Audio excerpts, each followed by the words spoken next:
You know who it is. It's your man, Big Mitch, the horror flick from Super 6. And I'm bringing 030s and we kicking in doors with 2-8s, 101s because we Vegas sons. It's the Chronicles. You already know what it is. Hubba bubba with it. Hubba bubba with it. Sideways control on swole. Quit it. Welcome to another episode of Vegas Chronicles, man. I wasn't gonna do one today, man, but I thought I ain't got nothing better else to do, so why not? But picking up where I left off, man, like I said, ending it with, y'all children. You don't want your children joining gangs, right? You don't. You know. Let me tell you something, man. Let me tell you something. Let me tell you something. Let me tell you something. I don't talk about this a lot, but I know in one of my videos, I talked about how I antagonized the North. I went to prison for a horrific crime, man. And at the time, I thought it was all fun and games. And I thought as long as people knew who I was and I got the attention that I sought, I was cool. It didn't matter that I had a life sentence. It didn't matter that I had a whole gang, a ferocious gang, that was out to kill me by any means necessary. It didn't matter. As long as people knew who I was, that's what I wanted. So off the top, you can see how sad and misguided my thinking was. And I'm going to tell you what happened to me, seeking that type of attention. See, I went to prison thinking that it was all fun and games because I was little sheepdog and I was from the Gerson and that I was such and such son. I went up there thinking that, right? And I was antagonizing them guys from the North, because I got one up on them, I felt. Now, everybody talking about the Gerson. So I felt that I'd done my job. I'm looking at myself as a hero. And I won't let, the North forget what I done. So every chance I got, I antagonized. I got down with a bunch of them. Every one of them I seen, I fought them. And every time they got opportunity, they tried to get me. I got stabbed down the hallway in the head by Lace Dog. And I'm going to keep it real with you. Some of my homeboys straight up disappeared. They left me. But I got the attention I wanted. In the form of a knife. He stabbed the dog out of me. And then I went and I did the unthinkable. I took autopsy photos and I put them up on Unit 4. Everybody remember I did that stupid. That was stupid. I antagonized them boys. And then I ended up in the hole with them.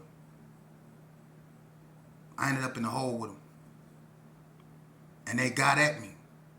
Had me jumping over rails.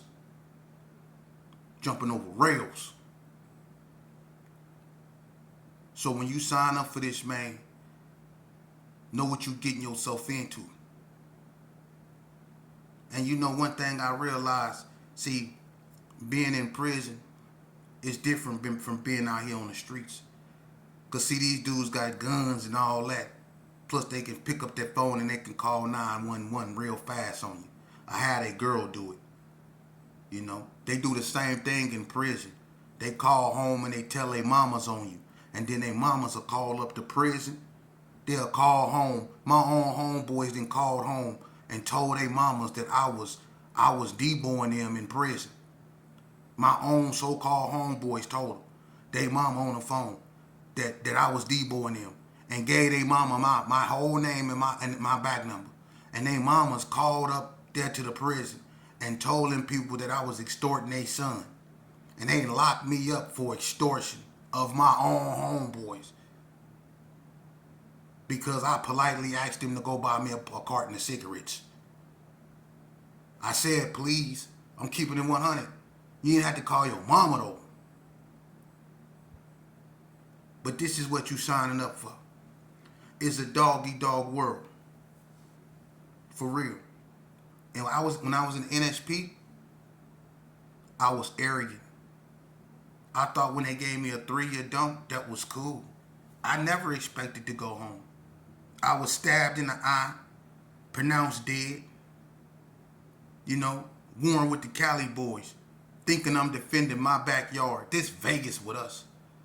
We not gonna let no out of towns take over our penitentiary system. Like we really run something. But when the CEO tell us to get against the wall or a strip, we got to do that. Or when the warden say lock it down and feed them bologna and boiled eggs, we got to do that and eat that. But we run in the yard, right? I got pronounced dead because I thought I was defending my backyard from foreigners. But when it was all said and done, we was all locked behind a room eating sack lunches. That's what you really signing up for. The same homeboy that say I love you, will be the same homeboy that'll watch you get raped. That be the same homeboy that'll watch you if you choose to mess with a man and know it ain't okay. I'm gonna tell you something, man. It was this homosexual named Terry in the pen. Alright? He was HIV positive. Right? Known homosexual. Right? And I'm gonna just say this cat right here should have, I'm gonna keep it real. A dude like that, because he knew his situation, but he was taking advantage of them youngsters that had a lot of time that wasn't going home. And one in particular, I ain't gonna mention this now, I ain't gonna go through that like that, do all that right there, man, because, it's sad as it is. But it was one in particular. You know what I'm saying? And, it's sad because I was in the juvenile tank with this youngster. You know what I mean? And he was on Gene Yard. And he up out of the Heights. I'm going to put it that way. Vegas Heights. He up out of the Heights. And this youngster let that boy give him that gangster. He let that, and you might say, well, he shouldn't have messed with him, but at the same time, that homosexual been in the prison system so long that he knew how to manipulate them youngsters, and he gave that youngster that virus. And that homosexual ended up dying. Somebody, I'm not gonna go there because they go flag me, or you know how they go. But if I really wanted to express myself, you know what I'm saying? Man, that's what you signing up for, youngster. That's what they not telling you. For real. It's dudes, listen, I done seen white boys run naked with soap still on them, running, screaming to the bubble. The bubble is where the COs sit. That's where you go get your kite. That's where you go get your mail. They be in the bubble. It's a room where the COs be. I done seen white boys run up there naked with soap still up on them, screaming, he trying to rape me, he trying to rape me. And this dude's in the hallway. Yeah. With soap on them like they was just trying to, that ran in the shower on that boy. That's what awaits you. For real. And all you tough dudes that think, nah, that never happened to me. I'm too tough. I'll do this and I'll do that. There's some dudes up there that like that. That like you to fight back. That want you to put up a fight. They want you to be all that you say you do. They like gangsters. They want you to be that. They ain't gonna do nothing but turn them on. They want you to be all about all that life and all that. They got some dudes that ain't never going home. That's willing to play whatever game you want. You willing to play, but they go get what they want. See, you gonna be dealing with that, and you gonna have to kill them to get them up off you. And then a lot of y'all gonna realize that y'all really ain't killers. You gonna realize that right then and there. So before you end up in a situation like that, listen to what I'm telling you, man. Listen to what I'm telling you, man. These cats out here do not want you to hear me. They don't want you to listen to me. But I tell you this right here. Where they at when you in the county jail looking out your window? Think about that. When you looking out your window. Huh? You know, I'm going to tell you a story. And I hope you youngsters listen well. I know this little youngster. We go call him D. Alright? And D was out here in these streets wreaking havoc. He made a name for himself. Right? He was jacking, laying stuff down. Right? He ended up catching a body. Right? He go to jail. I ended up in jail with him. I was going back to prison on violation. Right? After doing 20 years, I got out tripping and ended up right back up in there. But anyway, I'm sitting up in here with this cat, right? So he in there looking at one body, right? But before I came in there, see, he had a crime partner. See? And his crime partner got out mysteriously, right? They both was on the case together, but the crime partner get out. So you know that's a red flag right there.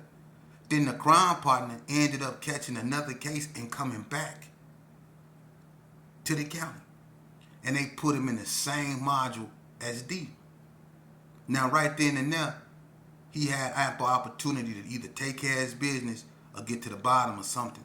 Because when the individual came back, he was in there for all these charges, right? And plus he snuck some dope up in there. He had pills, meth, all this up in there. But he wouldn't get nobody none. Even when he got out, he wouldn't get nobody none. Not even D. And he knew D was looking at a lot of time and all that, but he wouldn't leave him with nothing. Right? That should have drew a red flag. Why would you get out with the same stuff you came in here and you know we struggling? You know how the game go. But he kept all them drugs he had, he kept them. He didn't get nobody nothing. But he made sure he showed everybody he had it. But he wouldn't get nobody nothing. Okay? But the whole time he up in there, him and D talking. Right? Now, they not only talking about the case that D up in there on and that, he's supposed to be a part of. I don't understand why D ain't getting at him, why, how they drop the charges on you. But they get to talking about other stuff, right? So now D then told this cat about other bodies, right? So this same cat that was his crime partner that he was on the street with, that got out on the first body that they caught and came back with a gang of charges like robberies and all this, right? And had a gang of drugs on him. Wouldn't get nobody none. You sat here and just told this dude about other stuff that you done when you went with him. Right? So all of a sudden this dude get out again. He get out again. Right? Get out, stood outside the county jail, and was throwing gang signs and doing all kind of stuff, letting everybody know he was all that. Now, this is what I'm telling you coming out of D mouth. Now, when I come to the county jail, he tell me everything I just told y'all. Right? Then one morning I'm asleep. Right? He come banging on the door. He wake me up. I come to the door. He crying.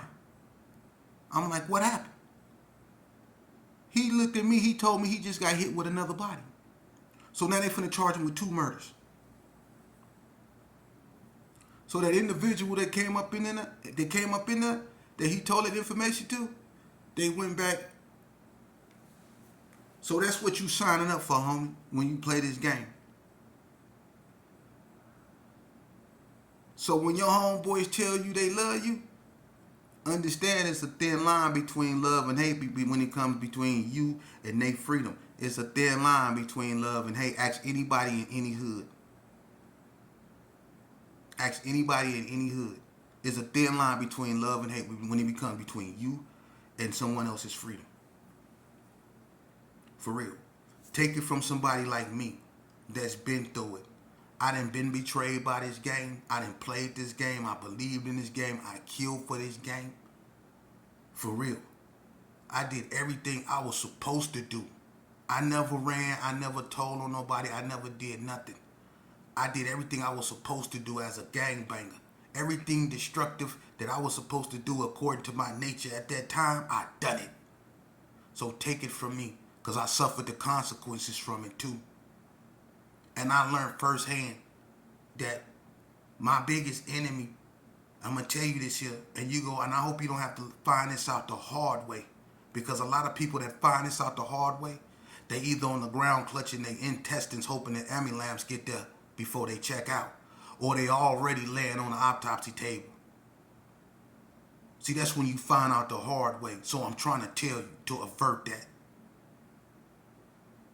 Now, a lot of people ain't gonna want you to know because they not about nothing. They ain't gonna bust a grape. And they will use you because they know you was. They know you will. But let me tell you something I realized playing this game. The biggest enemy I ever faced in this game was me. Not the Donnas, not anybody I felt did me wrong. It was me. I made the choices that put me in a situation that led me to the penitentiary. It was me. For real. It wasn't the white people. It wasn't the gang unit. It was me. It was me. I grew up in institutions where they actually tried to help me. They tried to send me to school. I've been in Elko, Nevada Youth Training Center. Up in the mountains. Where they actually tried to instill some form of decency up in some badass kids that just didn't want to do better. And we all knew right from wrong up in there. We all knew right from wrong up in there.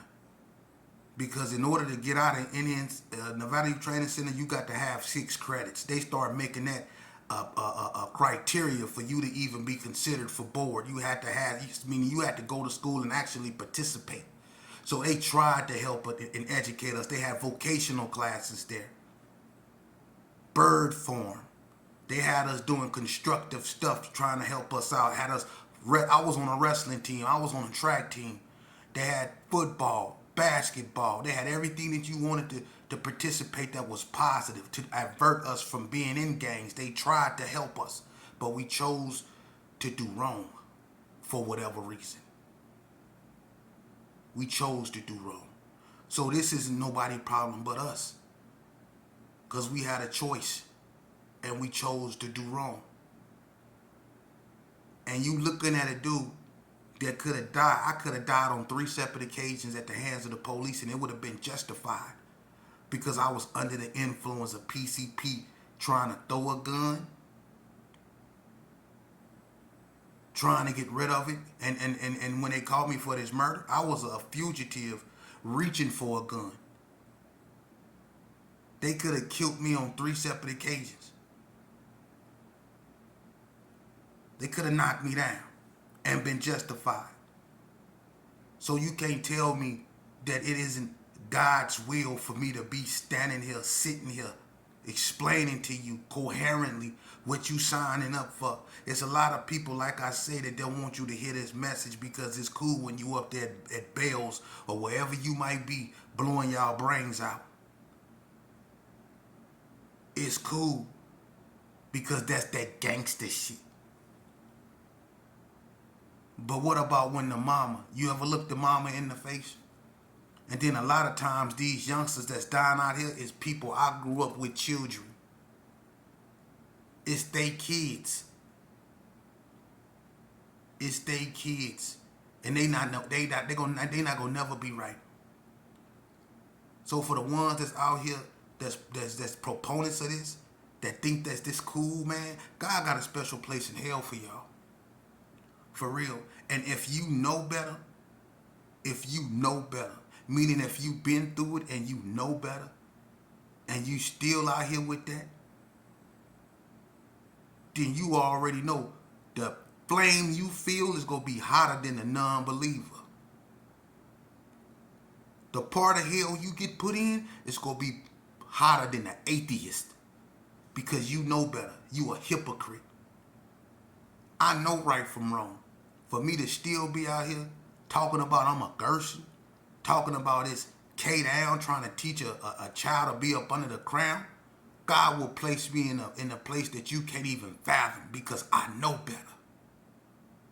And I'm not finna let you sit here and brainwash me into believing me that I'm a victim of any racial justice system. I'm the biggest racist I know.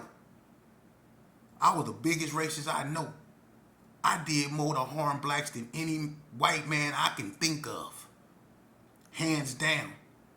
I was the boogeyman where I come from. Wasn't no white man over there terrorizing us.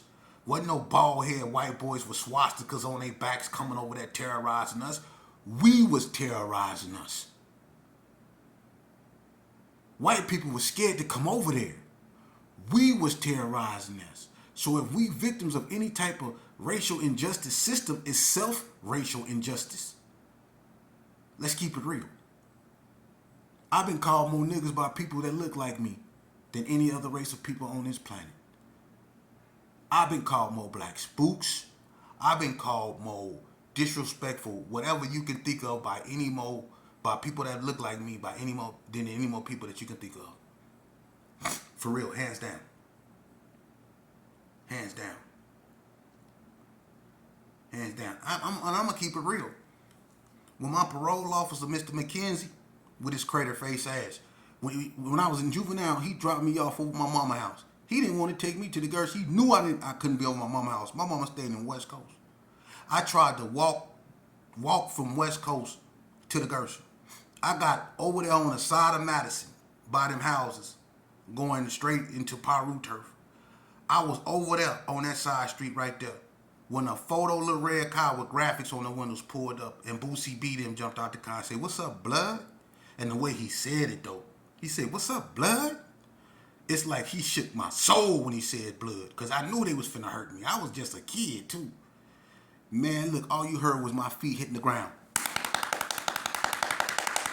I was going, and my mama remember when them bloods chased me down that street, and my mama was coming outside, and she was talking to somebody's child.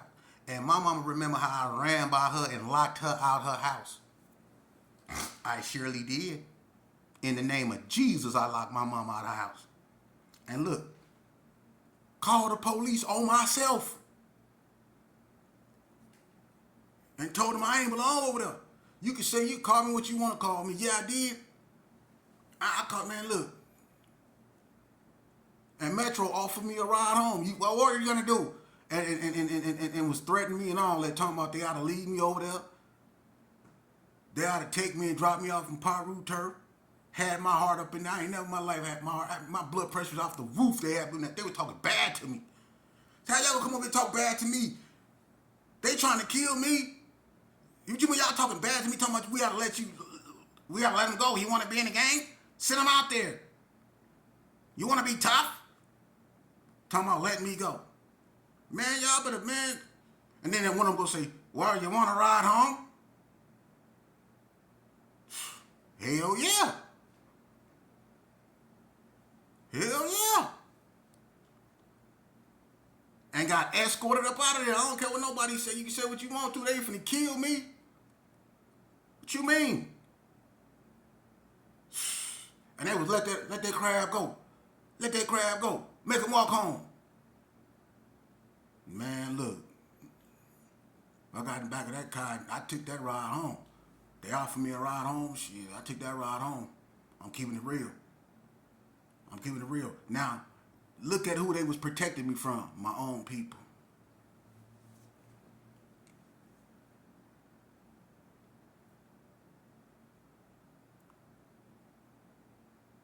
They was protecting me for people that look like me, not the Klan. It wasn't people in hooded robes saying let them go. It was people that looked like me. And I was known too. So they really wanted me. What I was gonna do? That's what you signing up for.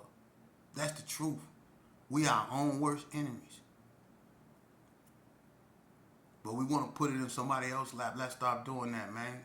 Don't raise your kids thinking that they victims. They not. They not. Racism does exist. It do. It's real. But so is self-racism. And when you look at the two, it's micro, macro. I'm being honest with you. The biggest threat to a young black man is another young black male. And the black woman, she's not arming herself at the range because she's getting abducted by the Ku Klux Klan or some white nationalist. She's arming herself because she's 9 times out of 10 to become a victim of a black male than anybody else. Look at all these baby mamas. They got rings put around their eyes instead of their fingers.